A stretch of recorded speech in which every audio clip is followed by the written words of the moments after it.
Jenderal Besar Sudirman adalah seorang perwira tinggi Indonesia pada masa Revolusi Nasional Indonesia.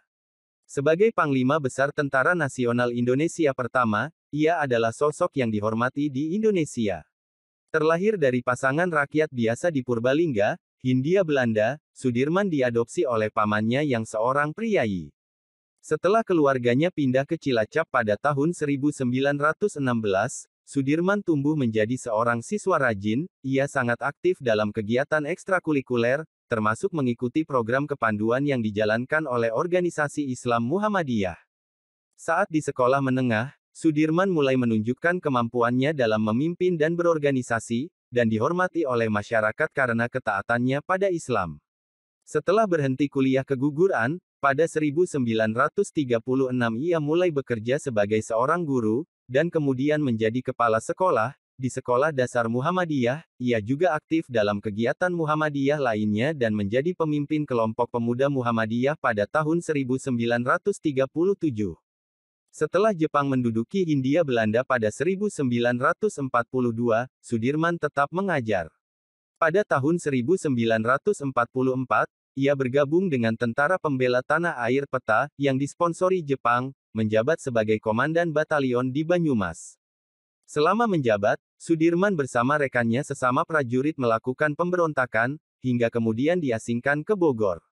Setelah Indonesia memproklamirkan kemerdekaannya pada tanggal 17 Agustus tahun 1945, Sudirman melarikan diri dari pusat penahanan, kemudian pergi ke Jakarta untuk bertemu dengan Presiden Soekarno. Ia ditugaskan untuk mengawasi proses penyerahan diri tentara Jepang di Banyumas, yang dilakukannya setelah mendirikan divisi lokal Badan Keamanan Rakyat. Pasukannya lalu dijadikan bagian dari Divisi V pada tanggal 20 Oktober oleh Panglima Sementara Urip Sumoharjo, dan Sudirman bertanggung jawab atas divisi tersebut. Pada tanggal 12 November tahun 1945, dalam sebuah pemilihan untuk menentukan Panglima Besar TKR di Yogyakarta, Sudirman terpilih menjadi Panglima Besar, sedangkan Urip, yang telah aktif di militer sebelum Sudirman lahir, menjadi Kepala Staf.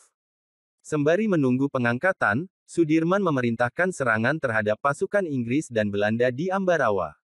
Pertempuran ini dan penarikan diri tentara Inggris menyebabkan semakin kuatnya dukungan rakyat terhadap Sudirman, dan ia akhirnya diangkat sebagai Panglima Besar pada tanggal 18 Desember.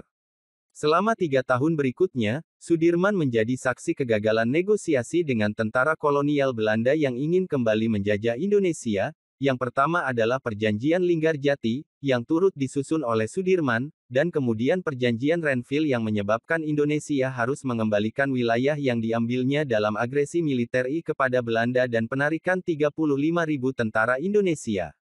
Ia juga menghadapi pemberontakan dari dalam, termasuk upaya kudeta pada 1948. Ia kemudian menyalahkan peristiwa-peristiwa tersebut sebagai penyebab penyakit tuberkulosisnya. Karena infeksi tersebut, paru-paru kanannya dikempeskan pada bulan November tahun 1948. Pada tanggal 19 Desember tahun 1948, beberapa hari setelah Sudirman keluar dari rumah sakit, Belanda melancarkan agresi militer II untuk menduduki Yogyakarta. Pada saat pemimpin-pemimpin politik berlindung di Keraton Sultan, Sudirman, beserta sekelompok kecil tentara dan dokter pribadinya, melakukan perjalanan ke arah selatan dan memulai perlawanan gerilya selama 7 bulan. Awalnya mereka diikuti oleh pasukan Belanda, tetapi Sudirman dan pasukannya berhasil kabur dan mendirikan markas sementara di Sobo, di dekat Gunung Lawu. Dari tempat ini, ia mampu mengomandoi kegiatan militer di Pulau Jawa, termasuk serangan umum tanggal 1 Maret tahun 1949 di Yogyakarta, yang dipimpin oleh Letnan Kolonel Soeharto. Ketika Belanda mulai menarik diri, Sudirman dipanggil kembali ke Yogyakarta pada bulan Juli tahun 1949. Meskipun ingin terus melanjutkan perlawanan terhadap pasukan Belanda, ia dilarang oleh Presiden Soekarno. Penyakit TBC yang diidapnya kambuh, ia pensiun dan pindah ke Magelang. Sudirman wafat kurang lebih 1 bulan setelah Belanda mengakui kemerdekaan Indonesia. Ia dimakamkan di Taman Makam Pahlawan Semaki, Yogyakarta. Kematian Sudirman menjadi duka bagi seluruh rakyat Indonesia. Bendera setengah tiang dikibarkan dan ribuan orang berkumpul untuk menyaksikan prosesi upacara pemakaman. Sudirman terus dihormati oleh rakyat Indonesia.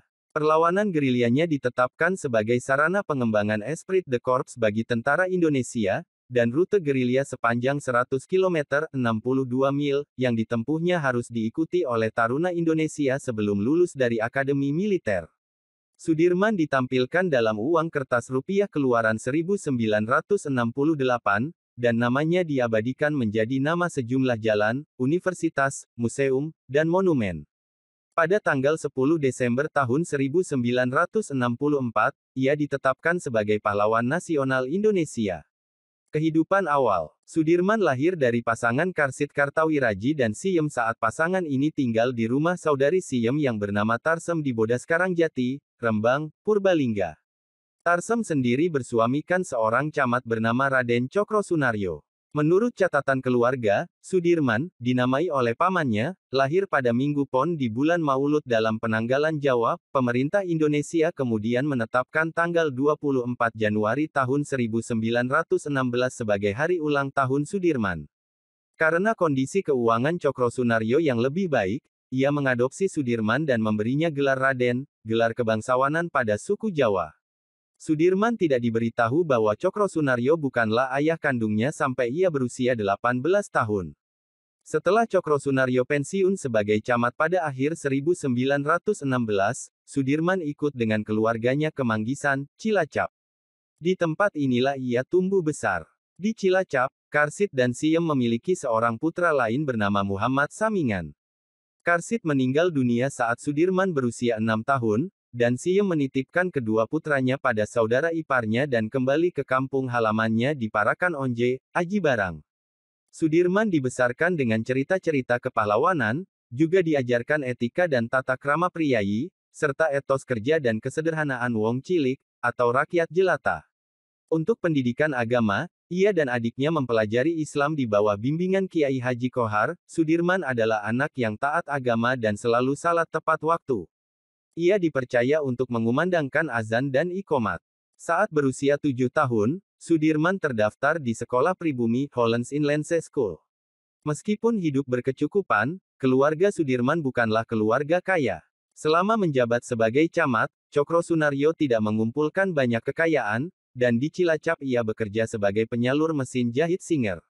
Pada tahun kelimanya bersekolah, Sudirman diminta untuk berhenti sekolah sehubungan dengan ejekan yang diterimanya di sekolah milik pemerintah. Permintaan ini awalnya ditolak, namun Sudirman dipindahkan ke sekolah menengah milik Taman Siswa pada tahun ke-7 sekolah. Pada tahun ke-8, Sudirman pindah ke sekolah menengah Wirotomo setelah sekolah Taman Siswa ditutup oleh ordonansi sekolah liar karena diketahui tidak terdaftar. Kebanyakan guru Sudirman di Wirotomo adalah nasionalis Indonesia, yang turut mempengaruhi pandangannya terhadap penjajah Belanda. Sudirman belajar dengan tekun di sekolah. Gurunya Suwarjo Tirto Supono menyatakan bahwa Sudirman sudah mempelajari pelajaran tingkat 2 pada saat kelas masih mempelajari pelajaran tingkat 1. Meskipun lemah dalam pelajaran kaligrafi Jawa, Sudirman sangat pintar dalam pelajaran matematika, ilmu alam, dan menulis, baik bahasa Belanda maupun Indonesia. Sudirman juga menjadi semakin taat agama di bawah bimbingan gurunya, Raden Muhammad Kholil. Teman-teman sekelasnya memanggilnya Haji karena ketaatannya dalam beribadah, dan Sudirman juga memberikan ceramah agama kepada siswa lain. Selain belajar dan beribadah, Sudirman juga berpartisipasi dalam kelompok musik sekolah dan bergabung dengan tim sepak bola sebagai bek. Kematian Cokro Sunaryo pada tahun 1934 menyebabkan keluarganya jatuh miskin, namun ia tetap diizinkan untuk melanjutkan sekolahnya tanpa membayar sampai ia lulus pada akhir tahun. Setelah kepergian ayah tirinya, Sudirman mencurahkan lebih banyak waktunya untuk mempelajari sunnah dan doa. Pada usia 19 tahun, Sudirman menjadi guru praktik di Wirotomo. Saat bersekolah di Wirotomo, Sudirman adalah anggota perkumpulan siswa Wirotomo, klub drama, dan kelompok musik. Ia membantu mendirikan cabang Hizbul Wathan, sebuah organisasi kepanduan putra milik Muhammadiyah. Sudirman menjadi pemimpin Hizbul Wathan cabang Cilacap setelah lulus dari Wirotomo. Tugasnya adalah menentukan dan merencanakan kegiatan kelompoknya. Sudirman menekankan perlunya pendidikan agama, bersikeras bahwa kontingen dari Cilacap harus menghadiri konferensi Muhammadiyah di seluruh Jawa. Ia mengajari para anggota muda Hizbul Wathan tentang sejarah Islam dan pentingnya moralitas, sedangkan pada anggota yang lebih tua ia berlakukan disiplin militer. Mengajar. Setelah lulus dari Wirotomo, Sudirman belajar selama 1 tahun di Quick School, sekolah guru, yang dikelola oleh Muhammadiyah di Surakarta, tetapi berhenti karena kekurangan biaya. Pada 1936, ia kembali ke Cilacap untuk mengajar di sebuah sekolah dasar Muhammadiyah, setelah dilatih oleh guru-gurunya di Wirotomo. Pada tahun yang sama, Sudirman menikahi Alfiah, mantan teman sekolahnya dan putri seorang pengusaha batik kaya bernama Raden Sastroatmojo. Setelah menikah, Sudirman tinggal di rumah mertuanya di Cilacap agar ia bisa menabung untuk membangun rumah sendiri. Pasangan ini kemudian dikaruniai 3 orang putra, Ahmad Tidarwono, Muhammad Teguh Bambang Cahyadi, dan Taufik Effendi, serta 4 orang putri, Didi Praptiastuti, Didi Suciati, Didi Pujiati, dan Titi Wahjuti Satyaningrum. Sebagai guru, Sudirman mengajarkan murid-muridnya pelajaran moral dengan menggunakan contoh dari kehidupan para rasul dan kisah wayang tradisional. Salah seorang muridnya menyatakan bahwa Sudirman adalah guru yang adil dan sabar yang akan mencampurkan humor dan nasionalisme dalam pelajarannya. Hal ini membuatnya populer di kalangan muridnya. Meskipun bergaji kecil, Sudirman tetap mengajar dengan giat. Akibatnya, dalam beberapa tahun Sudirman diangkat menjadi kepala sekolah meskipun tidak memiliki ijazah guru. Sebagai hasilnya, gaji bulanannya meningkat 4 kali lipat dari 3 gulden menjadi 12,5 gulden. Sebagai kepala sekolah, Sudirman mengerjakan berbagai tugas-tugas administrasi, termasuk mencari jalan tengah di antara guru yang berseteru. Seorang rekan kerjanya mengisahkan bahwa Sudirman adalah seorang pemimpin yang moderat dan demokratis. Ia juga aktif dalam kegiatan penggalangan dana, baik untuk kepentingan pembangunan sekolah ataupun untuk pembangunan lainnya. Selama waktu-waktu ini, Sudirman juga terus bergiat sebagai anggota kelompok pemuda Muhammadiyah. Dalam kelompok ini, ia dikenal sebagai negosiator dan mediator yang lugas, berupaya untuk memecahkan masalah antar para anggota. Ia juga berdakwah di masjid setempat. Sudirman terpilih sebagai Ketua Kelompok Pemuda Muhammadiyah Kecamatan Banyumas pada akhir 1937. Selama menjabat, ia memfasilitasi seluruh kegiatan dan pendidikan para anggota, baik dalam bidang agama ataupun sekuler. Ia kemudian mengikuti seluruh kegiatan kelompok pemuda di Jawa Tengah dan menghabiskan sebagian besar waktu luangnya dengan melakukan perjalanan dan berdakwah, dengan penekanan pada kesadaran diri.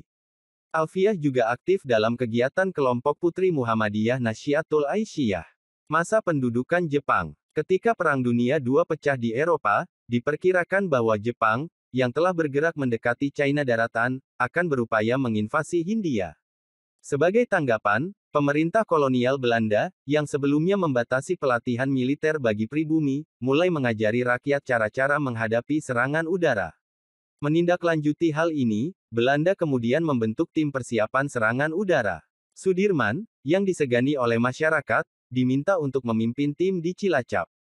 Selain mengajari warga setempat mengenai prosedur keselamatan untuk menghadapi serangan udara, Sudirman juga mendirikan pos pemantau di seluruh daerah.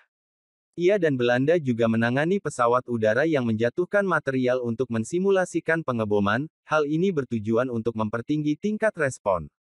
Jepang mulai menduduki Hindia pada awal 1942 setelah memenangkan beberapa pertempuran melawan pasukan Belanda dan tentara Koninklijk Nederlands Indische Leger KNIL, yang dilatih oleh Belanda. Pada tanggal 9 Maret tahun 1942, Gubernur Jenderal Tjarda van Starkenborgh Stacquer dan Jenderal KNIL Hein ter Poorten menyerah.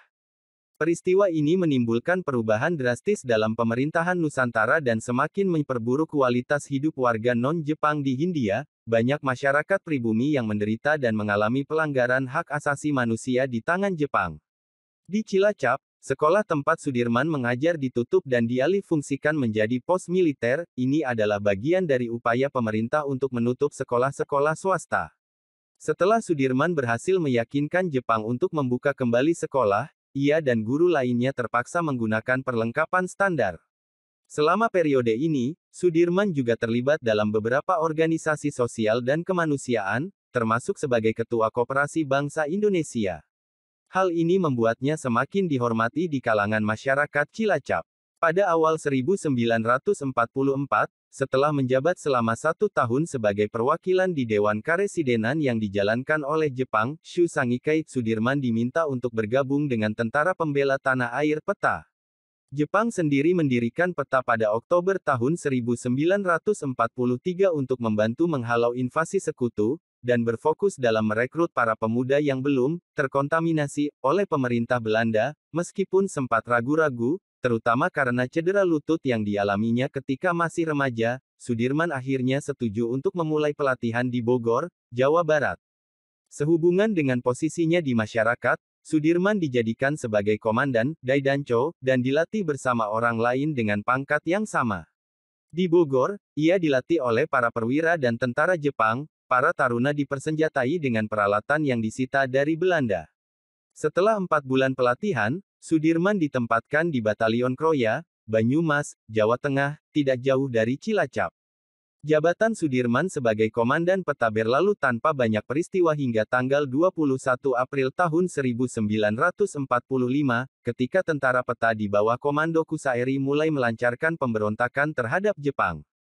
Diperintahkan untuk menghentikan pemberontakan tersebut, Sudirman setuju untuk melakukannya dengan syarat agar pemberontak PETA tidak dibunuh, dan lokasi persembunyian mereka tidak dimusnahkan. Syarat ini diterima oleh Komandan Jepang, dan Sudirman beserta pasukannya mulai mencari para pemberontak. Meskipun anak buah Kusairi berhasil menembak Komandan Jepang, Sudirman melalui pengeras suara mengumumkan bahwa mereka tidak akan dibunuh, dan para pemberontak pun mundur. Kusairi menyerah pada tanggal 25 April. Peristiwa ini meningkatkan dukungan terhadap Sudirman di kalangan tentara Jepang, meskipun beberapa perwira tinggi Jepang menyatakan keprihatinannya atas dukungan Sudirman bagi kemerdekaan Indonesia. Sudirman dan anak buahnya kemudian dikirim ke sebuah kamp di Bogor dengan alasan akan dilatih, namun sebenarnya mereka dipekerjakan sebagai pekerja kasar dalam upaya untuk mencegah pemberontakan lebih lanjut, dan desas-desus mengatakan bahwa perwira PETA akan dibunuh. Revolusi Nasional. Setelah berita tentang pengeboman Hiroshima dan Nagasaki mencapai Hindia pada awal Agustus tahun 1945, yang kemudian diikuti oleh proklamasi kemerdekaan Indonesia pada tanggal 17 Agustus, kontrol Jepang sudah mulai melemah. Sudirman memimpin pelarian dari pusat penahanan di Bogor. Meskipun rekannya sesama tahanan ingin menyerang tentara Jepang, Sudirman menentang hal itu. Setelah memerintahkan yang lainnya untuk kembali ke kampung halamannya, Sudirman berangkat menuju Jakarta dan bertemu dengan Presiden Soekarno, yang memintanya untuk memimpin perlawanan terhadap pasukan Jepang di kota. Karena tidak terbiasa dengan lingkungan Jakarta, Sudirman menolaknya, ia malah menawarkan diri untuk memimpin pasukan di Kroya. Sudirman bergabung dengan pasukannya pada tanggal 19 Agustus tahun 1945. Pada saat yang bersamaan, pasukan sekutu sedang dalam proses merebut kembali Kepulauan Indonesia untuk Belanda. Tentara Inggris pertama kali tiba pada tanggal 8 September tahun 1945.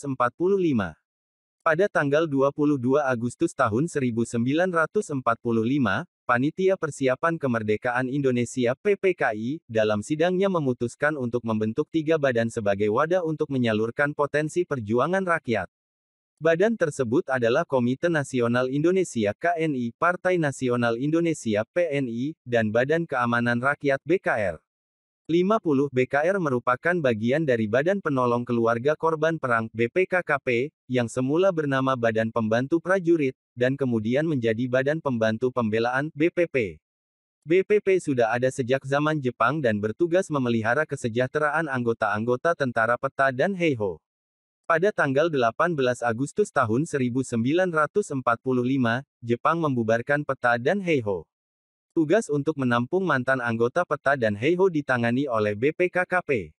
Pembentukan BKR merupakan perubahan dari hasil sidang PPKI pada tanggal 19 Agustus tahun 1945 yang telah memutuskan untuk membentuk Tentara Kebangsaan, yang diumumkan oleh Presiden Soekarno pada tanggal 23 Agustus tahun 1945. BKR ini berfungsi sebagai organisasi kepolisian, terutama karena pemimpin politik saat itu yang berniat memanfaatkan diplomasi sebagai sarana penggalangan bantuan internasional terhadap negara baru, dan juga untuk memungkinkan tentara Jepang melihatnya sebagai sebuah ancaman bersenjata sehingga mencegah kemunculan tentara Jepang yang masih ada di Nusantara. Sudirman dan beberapa rekannya sesama tentara peta mendirikan cabang BKR di Banyumas pada akhir Agustus, setelah sebelumnya singgah di Kroya dan mengetahui bahwa batalion di sana telah dibubarkan. Dalam pertemuannya dengan Komandan Wilayah Jepang, Saburo Tamura, dan Residen Banyumas, Iwashige, Sudirman dan Iskak Cokroadi Suryo memaksa Jepang untuk menyerahkan diri dan memberikan senjata mereka, sementara kerumunan warga Indonesia bersenjata mengepung kamp Jepang.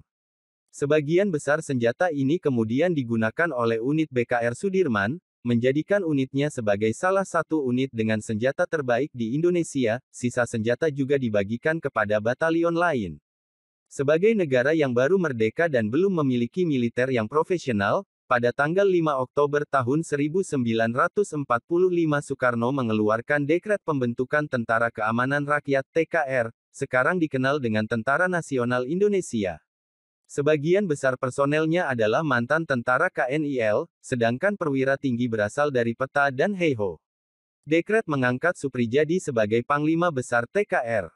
Namun ia tidak muncul, dan Kepala Staf Letnan Jenderal Urip Sumoharjo ditetapkan sebagai pemimpin sementara. Pada bulan Oktober, pasukan Inggris, yang bertugas melucuti senjata tentara Jepang dan memulangkan tawanan perang Belanda, tiba di Semarang, dan kemudian bergerak menuju Magelang. Ketika Inggris mulai mempersenjatai kembali tentara Belanda yang menjadi tawanan perang dan sepertinya sedang mempersiapkan sebuah pangkalan militer di Magelang, Sudirman, yang sekarang menjadi kolonel, mengirim beberapa pasukannya di bawah pimpinan Letnan Kolonel Isdiman untuk mengusir mereka. Misi ini berhasil, dan tentara Eropa menarik diri dari Ambarawa, di tengah-tengah Magelang dan Semarang. Pada tanggal 20 Oktober Sudirman membawahi Divisi V setelah Urip membagi Pulau Jawa menjadi divisi militer yang berbeda. Pada tanggal 12 November tahun 1945, dalam pertemuan pertama TKR, Sudirman terpilih sebagai pemimpin TKR setelah melalui pemungutan suara buntu 2 tahap. Pada tahap ketiga, Urip mengumpulkan 21 suara, sedangkan Sudirman unggul dengan 22 suara. Para komandan divisi Sumatera semuanya memilih Sudirman. Sudirman, yang saat itu berusia 29 tahun, terkejut atas hasil pemilihan dan menawarkan diri untuk melepas posisi tersebut kepada Urip, namun para peserta rapat tidak mengizinkannya. Urip, yang telah kehilangan kendali dalam pertemuan bahkan sebelum pemungutan suara dimulai, merasa senang karena tidak lagi bertanggung jawab atas TKR. Sudirman tetap menunjuk Urip sebagai kepala staf. Sesuai dengan jabatan barunya, Sudirman dipromosikan menjadi jenderal. Setelah pertemuan, Sudirman kembali ke Banyumas sembari menunggu persetujuan pemerintah dan mulai mengembangkan strategi mengenai bagaimana mengusir tentara sekutu. Rakyat Indonesia khawatir bahwa Belanda, yang diboncengi oleh Nederlands Indische Civil Administratie (NICA) akan berupaya untuk merebut kembali Nusantara. Tentara gabungan Belanda-Inggris telah mendarat di Jawa pada bulan September, dan pertempuran besar telah terjadi di Surabaya pada akhir Oktober dan awal November. Ketidakstabilan ini, serta keraguan Soekarno atas kualifikasi Sudirman, menyebabkan terlambatnya pengangkatan Sudirman sebagai pemimpin TKR. Sambil menunggu pengangkatan, pada akhir November Sudirman memerintahkan Divisi Kelima untuk menyerang pasukan sekutu di Ambarawa, sekali lagi dikomandoi oleh Isdiman. Kota itu dianggap penting secara strategis karena memiliki barak militer dan fasilitas pelatihan yang sudah ada sejak zaman penjajahan. Serangan ini dilumpuhkan oleh serangan udara dan tank-tank sekutu, yang memaksa divisi untuk mundur. Isdiman sendiri tewas dalam pertempuran, terbunuh oleh pemberondong P-51 Mustang. Sudirman kemudian memimpin divisi dalam serangan lain terhadap pasukan sekutu. Tentara Indonesia dipersenjatai dengan berbagai senjata, mulai dari bambu runcing dan katana sitaan sebagai senjata, sedangkan tentara Inggris dipersenjatai dengan peralatan modern. Sudirman memimpin di barisan depan sambil memegang sebuah katana. Sekutu, yang fasilitas serangan udaranya telah musnah saat tentara gerilya menyerang lapangan udara Kalibanteng di Semarang, berhasil dipukul mundur dan bersembunyi di Benteng Willem. Pada tanggal 12 Desember Sudirman memimpin pengepungan 4 hari, yang menyebabkan pasukan sekutu mundur ke Semarang. Pertempuran Ambarawa membuat Sudirman lebih diperhatikan di tingkat nasional, dan membungkam bisik-bisik yang menyatakan bahwa ia tidak layak menjadi pemimpin TKR karena kurangnya pengalaman militer dan pekerjaannya sebelumnya adalah guru sekolah. Pada akhirnya, Sudirman dipilih karena kesetiaannya yang tidak diragukan, sementara kesetiaan Urip kepada Belanda dipandang dengan penuh kecurigaan. Sudirman dikukuhkan sebagai Panglima Besar TKR pada tanggal 18 Desember tahun 1945. Posisinya sebagai Kepala Divisi V digantikan oleh Kolonel Sutiro, dan mulai berfokus pada masalah-masalah strategis. Hal yang dilakukannya antara lain dengan membentuk Dewan Penasihat, yang bertugas memberikan saran mengenai masalah-masalah politik dan militer. Urip sendiri menangani masalah-masalah militer. Bersama-sama, Sudirman dan Urip mampu mengurangi perbedaan dan rasa ketidakpercayaan yang tumbuh di antara mantan tentara KNIL dan PETA, meskipun beberapa tentara tidak bersedia tunduk kepada militer pusat, dan lebih memilih untuk mengikuti komandan batalion pilihan mereka. Pemerintah mengganti nama Angkatan Perang sebanyak 2 kali pada Januari tahun 1946, yang pertama adalah Tentara Keselamatan Rakyat, kemudian diganti lagi menjadi Tentara Republik Indonesia TRI. Pergantian nama ini diakhiri dengan membentuk secara resmi Angkatan Laut dan Angkatan Udara pada awal 1946. Sementara itu, pemerintah Indonesia memindahkan pusat pemerintahan dari Jakarta, sekarang di bawah kontrol Belanda, ke Yogyakarta pada bulan Januari. Delegasi yang dipimpin oleh Perdana Menteri Sutan Sejahrir melakukan negosiasi dengan Belanda pada bulan April dan Mei terkait dengan pengakuan kedaulatan Indonesia, namun tidak berhasil.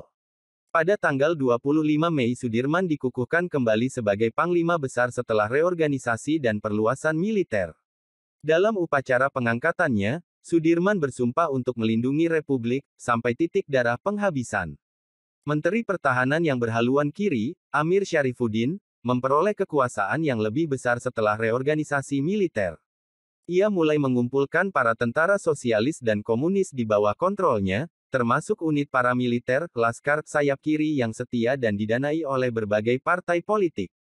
Syarifuddin melembagakan program pendidikan politik di tubuh Angkatan Perang, yang bertujuan untuk menyebarkan ideologi sayap kiri. Memanfaatkan militer sebagai alat manuver politik tidak disetujui oleh Sudirman dan Urip, yang pada saat itu disibukkan dengan penerapan perlakuan yang sama bagi tentara dari latar belakang militer berbeda. Namun, rumor yang beredar mengabarkan bahwa Sudirman sedang mempersiapkan sebuah kudeta. Upaya kudeta tersebut terjadi pada awal Juli tahun 1946, dan peran Sudirman, kalaupun ada, tidak dapat dipastikan.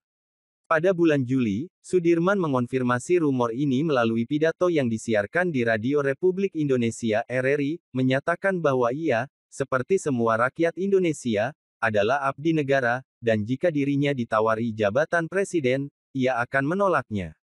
Di kemudian hari, ia menyatakan bahwa militer tidak memiliki tempat dalam politik, begitu juga sebaliknya. Negosiasi dengan Belanda. Sementara itu, Sejahrir terus berusaha bernegosiasi dengan pasukan sekutu. Pada tanggal 7 Oktober tahun 1946, Sejahrir dan mantan Perdana Menteri Belanda, Wim Sermerhon, sepakat untuk melakukan gencatan senjata. Perundingan ini dimoderatori oleh diplomat Inggris Lord Killen, dan juga melibatkan Sudirman. Ia berangkat ke Jakarta dengan menggunakan kereta khusus pada tanggal 20 Oktober. Namun, ia diperintahkan untuk kembali ke Yogyakarta setelah tentara Belanda tidak mengizinkan dirinya dan anak buahnya memasuki Jakarta dengan bersenjata. Sudirman merasa bahwa perintah tersebut melanggar harga dirinya. Belanda kemudian meminta maaf, menyatakan bahwa peristiwa ini hanyalah kesalahpahaman.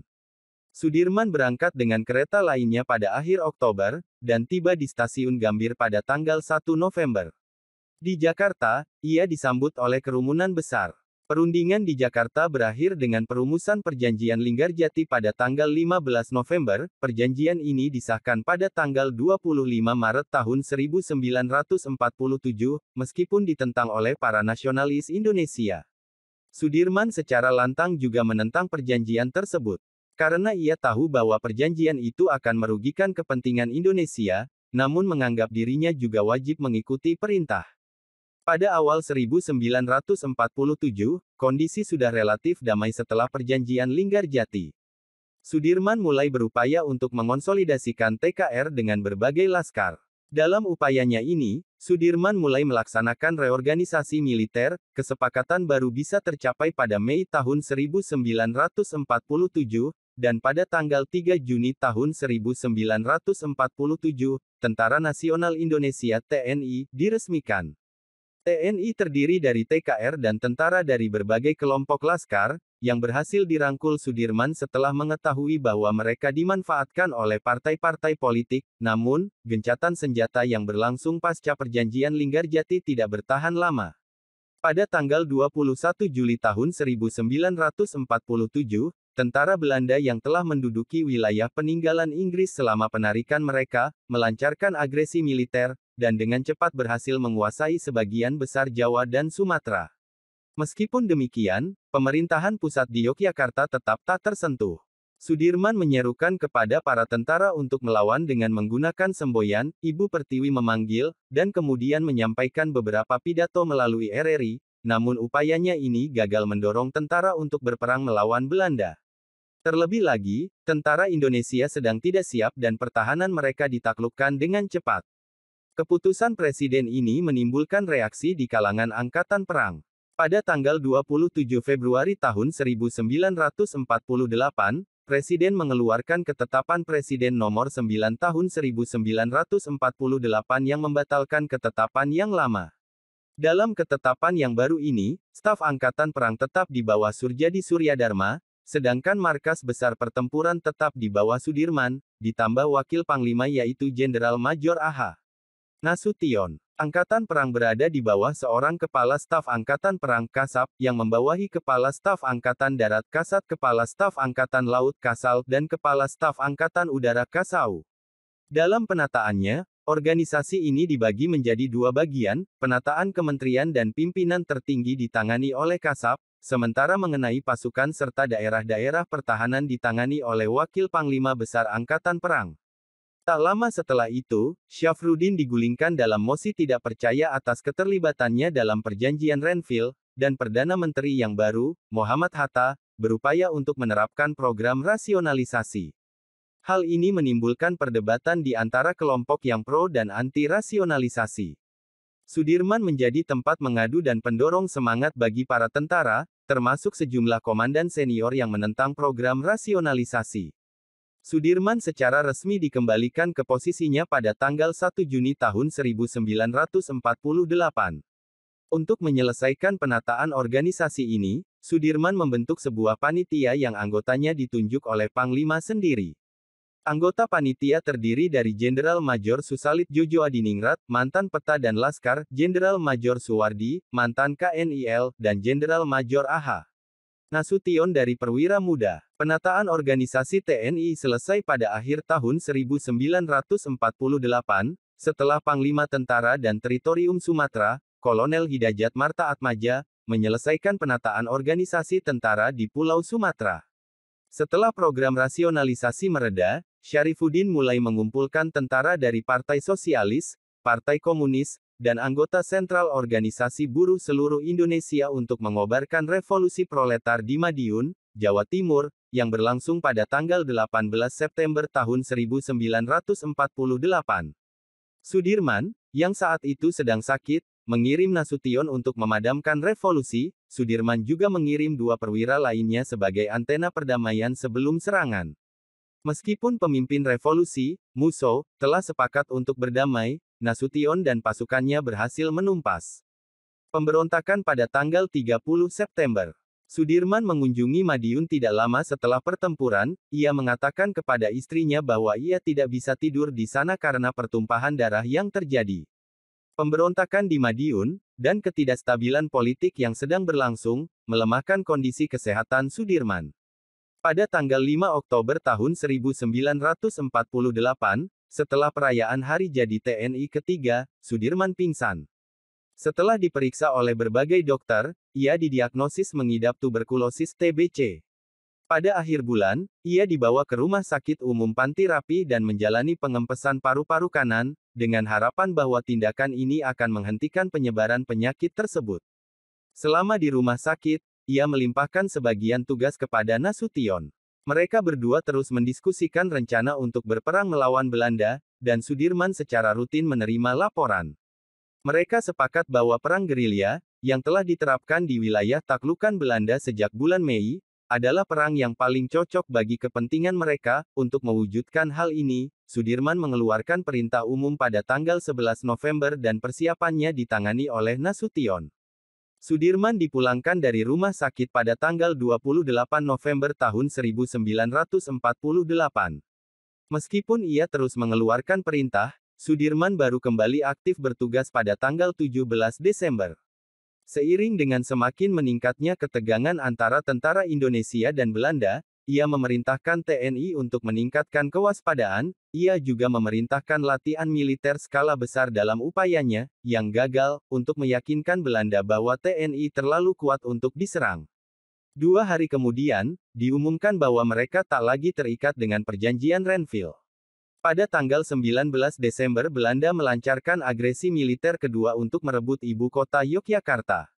Pukul 7 waktu Indonesia Barat, lapangan udara di Maguwo berhasil diambil alih oleh pasukan Belanda di bawah pimpinan Kapten Ehud. Sudirman, yang telah menyadari serangan itu, memerintahkan stasiun RRI untuk menyiarkan pernyataan bahwa para tentara harus melawan karena mereka telah dilatih sebagai gerilyawan. Sudirman kemudian mengunjungi Istana Presiden di Yogyakarta, tempat para pemimpin pemerintahan sedang mendiskusikan ultimatum yang menyatakan bahwa kota itu akan diserbu kecuali para pemimpin menerima kekuasaan kolonial. Sudirman mendesak presiden dan wakil presiden agar meninggalkan kota dan berperang sebagai gerilyawan, namun sarannya ini ditolak. Meskipun dokter melarangnya, Sudirman mendapat izin dari Soekarno untuk bergabung dengan anak buahnya.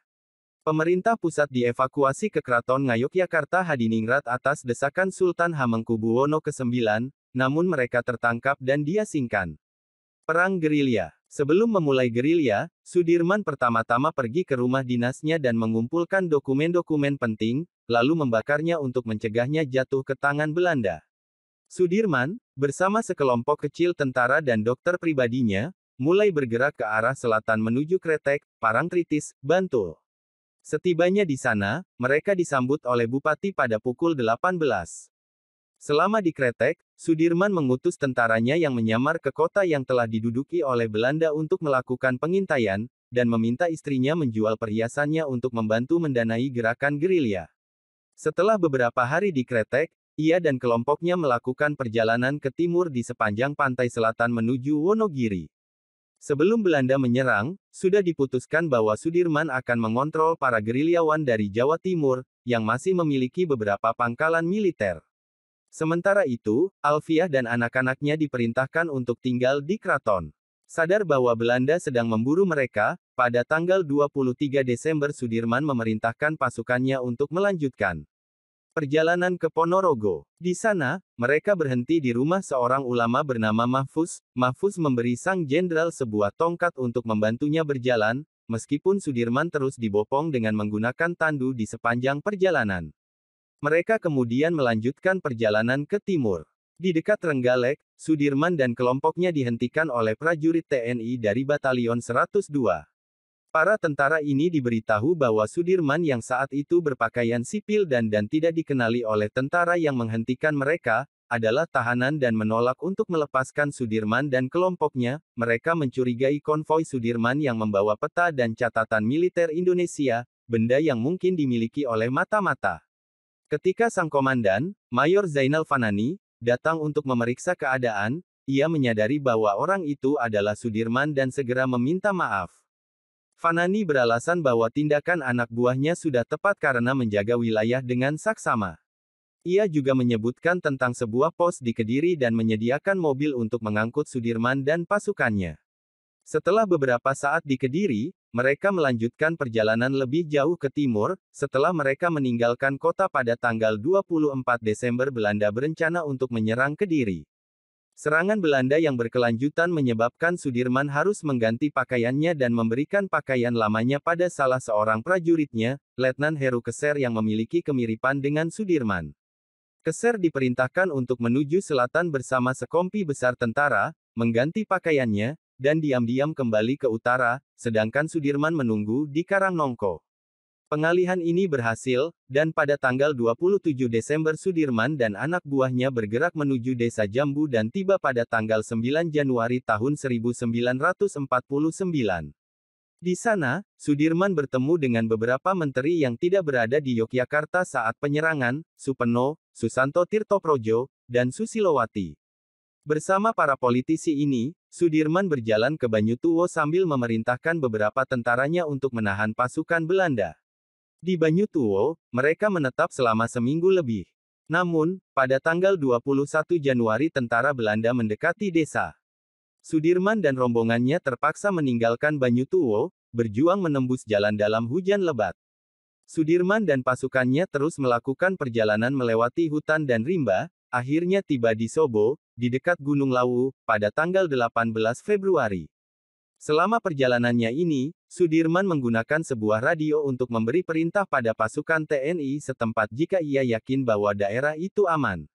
Merasa lemah karena kesulitan fisik yang ia hadapi, termasuk perjuangannya melewati hutan dan kekurangan makanan, Sudirman yakin bahwa Sobo aman dan memutuskan untuk menggunakannya sebagai markas gerilya. Komandan tentara setempat, Letnan Kolonel Wiliater Hutagalung, berperan sebagai perantara antara dirinya dengan pemimpin TNI lain.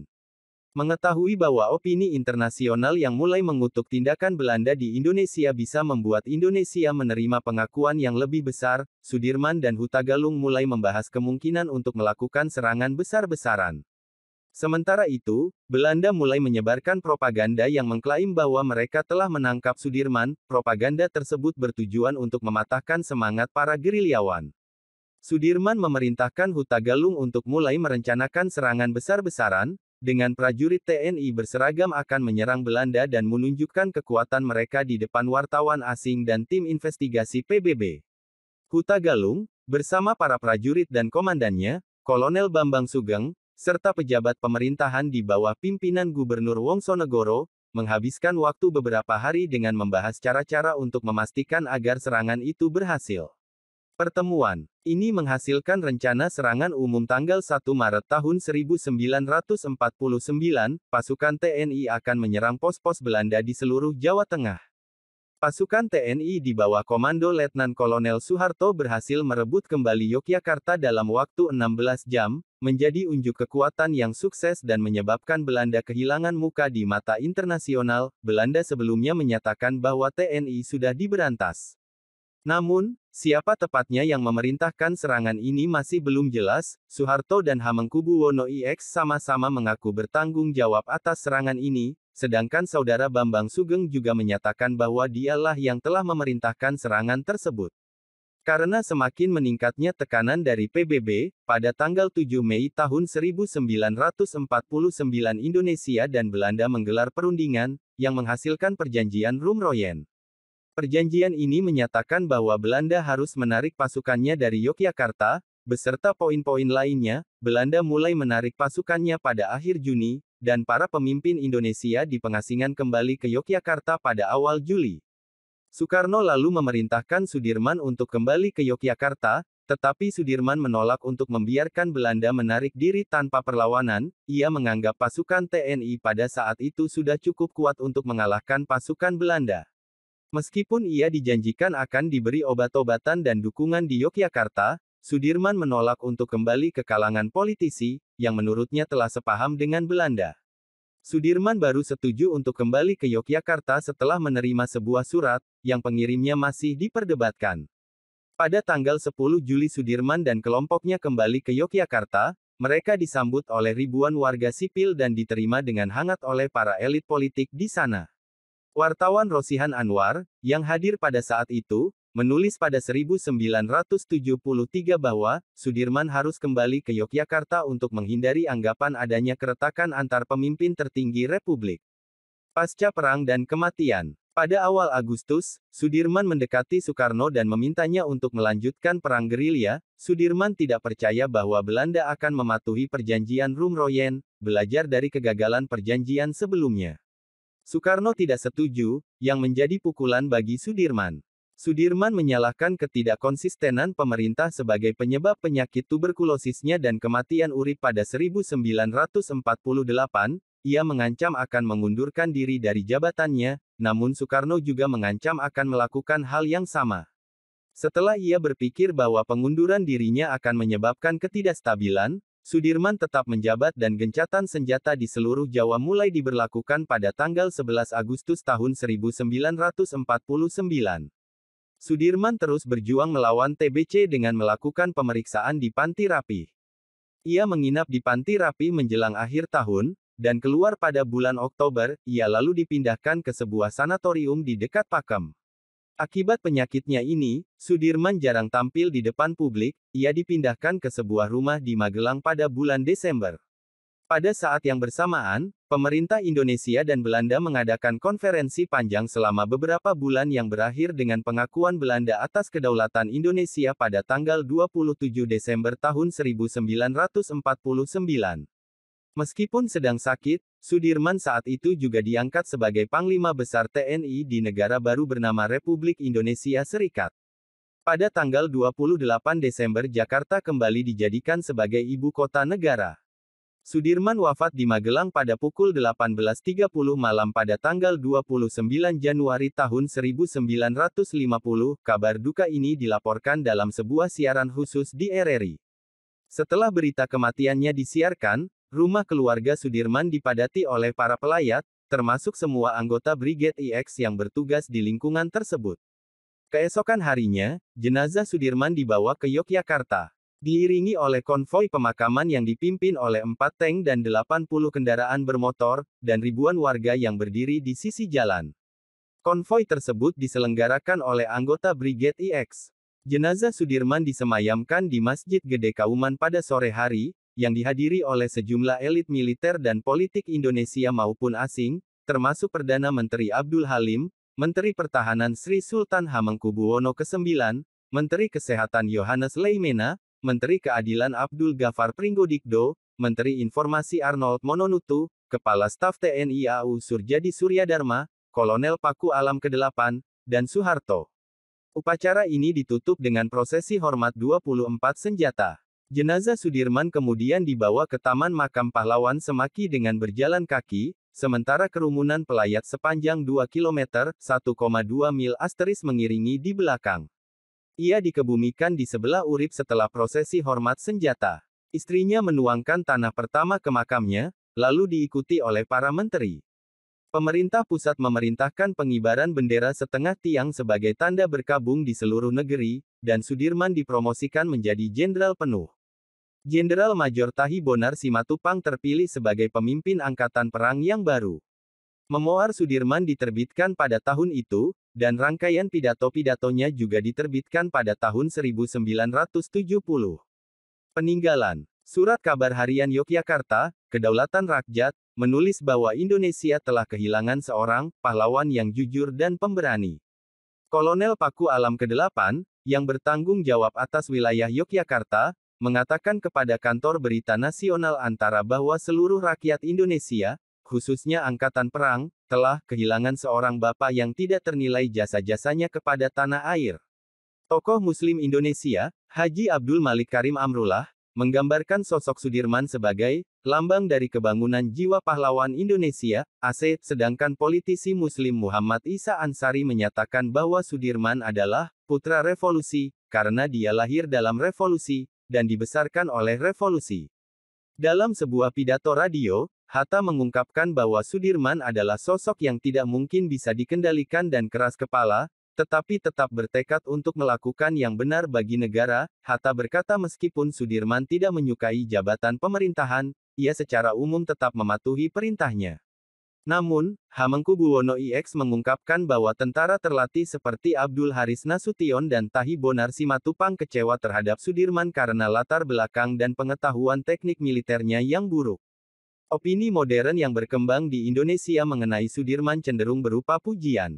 Sardiman, seorang profesor sejarah di Universitas Negeri Yogyakarta, menulis bahwa Sudirman hidup sebagai pembicara seperti Soekarno, yang dikenal karena pidatonya yang berapi-api, dan pemimpin yang berbakti dan tidak bisa disuap. Sejarawan Indonesia dan Menteri Pendidikan dan Kebudayaan Nugroho Noto Susanto menggambarkan Sudirman sebagai satu-satunya idolanya, menyatakan bahwa masa-masa gerilya sang jenderal adalah asal esprit de corps TNI. Kampanye gerilya Sudirman lebih ditekankan dalam biografinya karena pada masa ini, Angkatan Perang memiliki peran yang lebih besar jika dibandingkan dengan pemimpin politik di pengasingan. Sejak 1970-an, semua taruna militer harus menelusuri kembali rute gerilya Sudirman sepanjang 100 km, 62 mil, sebelum lulus dari Akademi Militer, bentuk ziarah yang bertujuan untuk menanamkan rasa perjuangan. Makam Sudirman juga menjadi tujuan ziarah, baik dari kalangan militer ataupun masyarakat umum. Menurut Katharine McGregor dari Universitas Melbourne, militer Indonesia telah memuliakan status Sudirman menjadi semacam orang suci. Sudirman telah menerima berbagai tanda kehormatan dari pemerintah pusat secara anumerta, termasuk Bintang Sakti, Bintang Gerilya, Bintang Mahaputra Adipurna, Bintang Mahaputra Pratama, Bintang Republik Indonesia Adipurna, dan Bintang Republik Indonesia Adipradana. Pada tanggal 10 Desember tahun 1964, Sudirman ditetapkan sebagai pahlawan nasional Indonesia melalui keputusan Presiden No. 314 tahun 1964. Urip juga dinyatakan sebagai pahlawan nasional oleh keputusan yang sama. Sudirman dipromosikan menjadi jenderal besar pada tahun 1997. Menurut McGregor, militer memanfaatkan sosok Sudirman sebagai simbol kepemimpinan setelah mereka meraih kekuasaan politik. Gambar Sudirman ditampilkan dalam seri uang kertas rupiah terbitan 1968. Sudirman juga ditampilkan sebagai karakter utama dalam beberapa film perang, termasuk Janur Kuning, 1979, dan Serangan Fajar, 1982. Terdapat banyak museum yang didedikasikan untuk Sudirman. Rumah masa kecilnya di Purbalingga saat ini menjadi Museum Sudirman, sedangkan rumah dinasnya di Yogyakarta dijadikan Museum Sasmitaloka Jenderal Sudirman. Rumah kelahirannya di Magelang juga dijadikan Museum Sudirman, yang didirikan pada tanggal 18 Mei tahun 1967 dan menyimpan barang-barang milik sang jenderal. Museum lainnya, termasuk Monumen Yogya Kembali di Yogyakarta dan Museum Satria Mandala di Jakarta, memiliki ruangan khusus yang didedikasikan untuk dirinya. Sejumlah jalan juga dinamai sesuai namanya, termasuk sebuah jalan utama di Jakarta. McGregor menyatakan bahwa hampir setiap kota di Indonesia memiliki jalan bernama Sudirman. Patung dan monumen yang didedikasikan untuk dirinya juga tersebar di seluruh negeri, sebagian besarnya dibangun setelah tahun 1970. Universitas Jenderal Sudirman di Purwokerto, Banyumas, didirikan pada 1963 dan dinamai sesuai namanya.